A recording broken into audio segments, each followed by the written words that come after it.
Bienvenue dans le monde des petits rêveurs. Vous êtes prêts pour une nouvelle histoire ? La petite fille du lac enchanté. Dans une vallée entourée de collines et de vergers, brillait un lac si clair qu'on l'appelait le lac enchanté.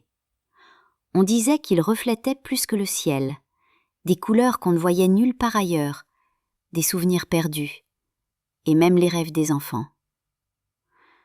Au village voisin vivait Claire, une petite fille aux yeux pétillants et aux cheveux bruns retenus par un ruban bleu. Chaque jour, elle venait s'asseoir sur la jetée de bois, carnet en main, pour observer les reflets magiques de l'eau. Un soir d'été, Claire posa ses pieds nus dans l'eau. De minuscules éclats lumineux dansèrent autour de ses chevilles, dessinant des cœurs, des étoiles, et même une note de musique. « Oh !» s'exclama Claire. « Tu veux jouer avec moi ?» Le lac répondit par un léger courant qui fit frissonner les roseaux. Claire sourit. Elle venait de trouver un ami. Le lendemain, la surface de l'eau s'illumina d'un reflet argenté. Un museau rond apparut, puis des nageoires rieuses. Un dauphin d'argent jaillit en une gerbe éclatante. « Waouh !» s'émerveilla Claire. Le dauphin la regarda, et une voix faite de tintements résonna dans son esprit. « Je m'appelle Argos. Viens, petit ami. Le lac a des histoires à te confier. » Claire monta sur son dos. Ensemble, ils glissèrent sur l'eau comme si la surface était devenue un tapis brillant.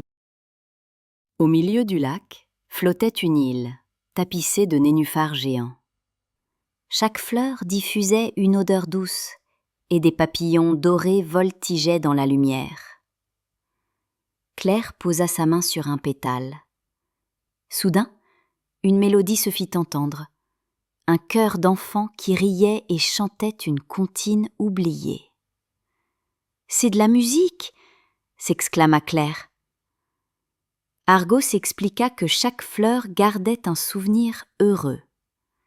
L'une lui montra un goûter d'été, une autre un câlin de grand-mère, une autre encore les premiers pas d'un enfant.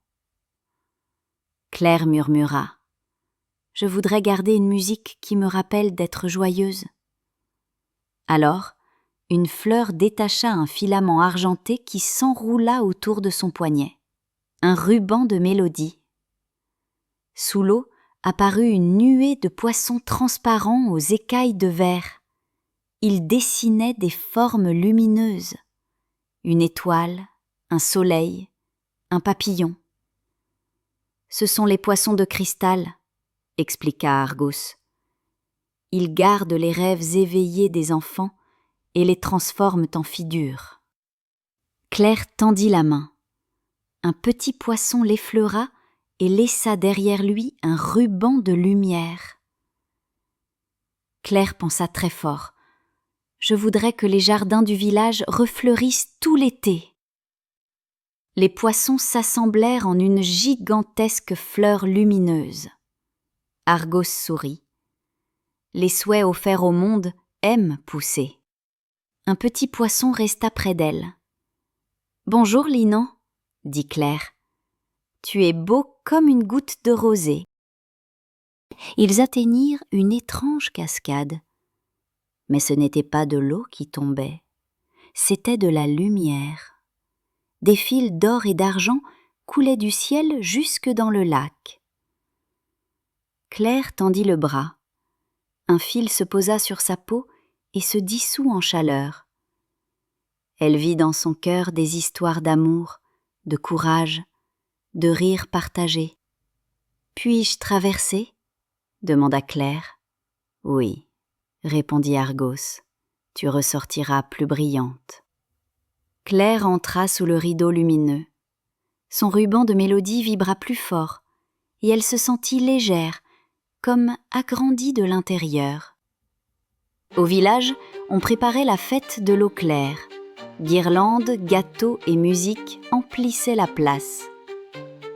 Claire apporta un petit flacon rempli d'eau du lac. C'est pour dire merci à ce qui nous fait vivre, expliqua-t-elle. Lorsqu'elle versa l'eau dans la fontaine, celle-ci se mit à danser au rythme du violoniste. Les enfants riaient, les bougies tremblaient, et même des papillons dorés apparurent dans le ciel. « Oh, regardez !» cria une fillette. « Des papillons d'or !» La fête dura toute la nuit. Claire sut alors qu'elle avait apporté un peu de la magie du lac à tout le village. Les jours suivants, les jardins refleurirent.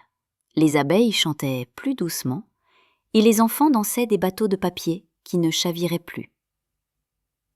Un soir, Claire rencontra Madame Ambroise, une vieille dame qui tissait une écharpe de reflets. « C'est pour toi, » dit-elle. Elle garde la mémoire de la lumière.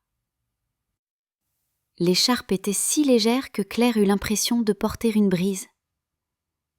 Madame Ambroise ajouta « La magie tient mieux quand on la partage. » La rentrée approchait. Claire savait qu'elle ne verrait pas toujours Argos ni Lino, mais elle n'était pas triste. Elle avait compris que la vraie magie n'était pas seulement dans l'eau, mais aussi dans son cœur. Un soir, elle se pencha sur le lac et murmura « Bonjour, toi. Je sais maintenant où tu habites. » Son reflet lui sourit, et avec lui, elle vit briller des papillons dorés, une nageoire argentée et les poissons de cristal. Claire marcha vers sa maison, légère, l'écharpe de reflets sur les épaules. Et depuis ce jour, chaque fois qu'elle partageait un sourire, une chanson ou un mot doux, un peu du lac enchanté s'invitait dans le monde. La magie n'est pas ailleurs. Elle est dans la façon d'écouter, de remercier et de partager. Quand on regarde le monde avec douceur, il se met à parler. Et quand on offre sa joie, elle revient plus grande encore, comme une vague de lumière sur un lac tranquille. Bonne nuit mes petits rêveurs. Merci d'avoir rêvé avec nous. À très vite pour une autre aventure et abonne-toi pour ne rien manquer.